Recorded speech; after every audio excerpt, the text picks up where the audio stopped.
2011 সালে কুড়িগ্রাম সীমান্তে বিএসএফের হাতে খুন হয় 15 বছর বয়সী ফেলানী খাতুন। দেশ বিদেশের গণমাধ্যমে আলোড়ন তুলেছিল কাঁটাতারে ঝুলে থাকা কিশোরীর দেহ। সম্প্রতি ফেলানীর মতোই আরেক কিশোরীকে গুলি করে মারল বিএসএফ। গত 1.5 দশকে ভারতীয় সীমান্তরক্ষী বাহিনীর এমন নৃশংস ও ধারাবাহিক হত্যাকাণ্ডের বিরুদ্ধে কিছুই করেনি স্বৈরাচারী হাসিনা প্রশাসন। তবে আগের মতো এবার চুপ থাকেনি মোহাম্মদ ইউনূসের অন্তর্বর্তী সরকার। 13 বছরের স্বর্ণা দাস খুনের তীব্র প্রতিবাদ জানিয়েছে ঢাকা। সীমান্ত বিধান লঙ্ঘন না করার কথাও মনে করিয়ে দিয়েছে দিল্লিকে। বর্তমান পরিস্থিতিতে এই হুঁশিয়ারি কি মানবে ভারত?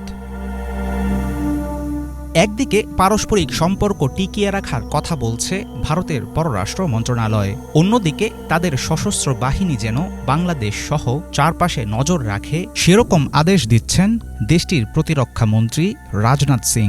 প্রতিবেশী দেশের একজন মন্ত্রীর এমন বক্তব্যকে স্বাধীন আরেকটি রাষ্ট্রের প্রতি পরোক্ষ হুমকি বলে মনে করেন অনেক আন্তর্জাতিক বিশ্লেষক।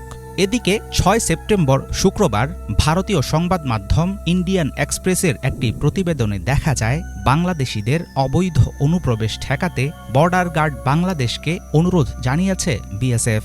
স্বর্ণা দাসের হত্যার কঠোর প্রতিবাদ জানিয়ে ভারতকে চিঠি দেওয়ার পরপরই আসলো এমন অনুরোধ।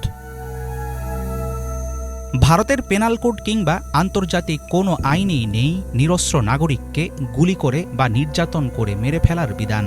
অথচ বছরের পর বছর ধরে বিএসএফের নৃশংস কর্মকাণ্ডের কারণে বর্তমানে বিশ্বের অন্যতম প্রাণঘাতী ও ভয়ঙ্কর সীমান্তের নাম বাংলাদেশ ভারত সীমান্ত।